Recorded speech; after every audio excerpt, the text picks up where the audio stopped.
What's up, guys? Prince Sports here. Raw Sports Stimulus Package. And guess what? If you don't like what you just saw in the last game, the Bucks versus Celtics, you don't like basketball. If you don't like what Giannis Antetokounmpo gives on a basketball court, you never get the sense of the guy quitting. He plays, do blood, sweat, and tears. Literally, blood, sweat, and tears. You don't like basketball. The guy's the best player on the planet. But at the same time, I got a little bone to pick with him a little bit. But they survived Boston again, took home court advantage from the Boston Celtics again. Now, I will say this much to the Boston Celtics. They got an advantage over the Milwaukee Bucks. And I don't think, even if Chris Middleton played, they would probably still have this advantage. And that's on defense and rebounding. Something that Chris Middleton probably won't make much of a difference with anyway. Now, he will help out on the scoring end, but the Milwaukee Bucks don't need help on the scoring end. So rather Chris played or not, I don't really see much of a difference. You know, you could make a case if Chris played, Giannis would be able to guard Jason Tatum a little more. But at the same time, Jason Tatum is still a problem to a lot of people on his Boston Celtics team. He provides a lot of uneven matchups, okay? He's the biggest problem. They have a problem closing him out and stopping Al Horford. And they're not the better defensive team. Milwaukee Bucks is not the better defensive team. You could tell they have a harder time scoring than the Boston Celtics do. But sheer will, heart of a championship, determination, all of that, the Milwaukee Bucks prevail. And you got to give it up to Giannis Antetokounmpo. But he got his bacon saved again by Drew Holiday. He came out with that clutch block. He came out with that clutch steal. He was all over the place. He saved the game for the Milwaukee Bucks. Because if he don't stop Marcus Smart, they go up. The Boston Celtics go up, and they probably win this game. So, once again, Giannis Antetokounmpo, as good as he is, a very dominant basketball player, he's a Shaq of this generation.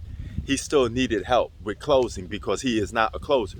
Now, he did hit threes in the fourth quarter. He showed up in the fourth quarter. So, based on his capabilities, Giannis Antetokounmpo delivered, okay? He was all over the place. He played lights out basketball. So you can't take nothing away from him just because he didn't close the game out, because he was there for the whole entire game. He didn't quit, okay? You never get the notion, even if he lost this game, I would never get the notion that he quit. You know, I would say rebounding and defense was their biggest flaws. And that is a problem they had to fix. Rebounding and defense is all about effort. So somebody got to step up and rebound more. So in the next game, in the closeout game, I think we should switch up a little bit.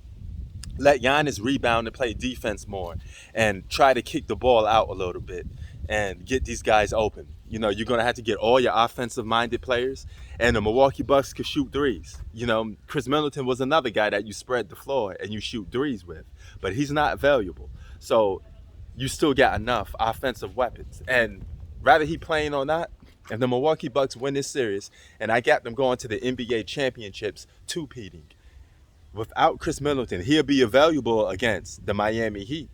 And you know what? The Miami Heat will lose to the Milwaukee Bucks because they won't have nobody again that can stop Giannis Antetokounmpo. If Boston can't do it, Miami can't do it. As simple as that, you know? And Giannis won 3 games against the Boston Celtics, something Kevin Durant couldn't do. He couldn't even get 1 game. You know, dominant performances by Giannis Antetokounmpo. They can't stop him. You know, he keeps coming at you.